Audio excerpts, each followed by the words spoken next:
t'attaquer, mais ils ne peuvent pas t'habiter. Parce que ton corps devient le temple du Saint-Esprit. Et le Saint-Esprit ne peut jamais habiter une chambre, et puis Satan va habiter l'autre chambre. Ce n'est pas possible. Quand lui vient en VIP. Quand il vient, il prend le salon. Quand il vient, il prend la cour, il prend la chambre, il prend le premier étage, le deuxième étage. Il prend tout. Il ne partage pas sa gloire, il ne partage pas sa maison, il ne partage pas ce qui lui appartient. Donc comment toi tu fais pour être chrétien, né de nouveau, fils du royaume, et puis tu es habité par une sirène des eaux, tu es habité par un démon python, tu es habité par un esprit humain, mais en même temps tu es né de nouveau, tu es païen.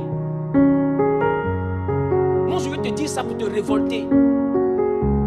Parce que le Saint-Esprit, lorsqu'il vient dans le corps d'une personne, il chasse tout ce qui n'est pas la gloire de Dieu. Il ne peut jamais cohabiter avec les esprits de ta famille. Jamais. Jamais. Les esprits de la famille peuvent essayer de te reconquérir en t'attaquant. Mais t'habiter, c'est fini. Le contrat d'habitation est rompu. Le contrat de bail est déchiré. Qui comprend ce que je suis en train de dire? Voilà pourquoi la Bible dit quand lui il vient, l'acte qui nous condamnait, c'est ce acte qui nous condamnait là qui a envoyé les locataires bizarres. Il dit ce acte là, il le déchire. Quand un acte est déchiré, celui qui habitait là, il sort de la maison. Voilà pourquoi la Bible dit qu'il nous a arrachés. D'autres versions disent qu'il nous a délivrés du royaume des ténèbres et nous a transportés dans le royaume du Fils de son amour. Jésus n'envoie jamais des captifs dans le royaume de Dieu. Il envoie des captifs délivrés. Il nous délivre et il nous transporte. Il ne nous transporte pas pour nous délivrer. Qui comprend ce que je suis en train de dire? Donc c'est un gros paradoxe. Et ici à Genèse, j'ai envie que vous puissiez être matures et vous envoyer à sortir de ces histoires. Première étape de la nouvelle naissance, c'est le Saint-Esprit. Arrête de prier pour avoir mariage, voyage. C'est des choses inutiles. La meilleure acquisition d'un chrétien. De la même manière, quand tu travailles, avoir terrain, maison, c'est le meilleur investissement. C'est comme ça. Avoir le Saint-Esprit, c'est le b.a.-ba de ton investissement mystique chrétien. Si tu n'as pas le Saint-Esprit, il faut oublier. Il faut oublier.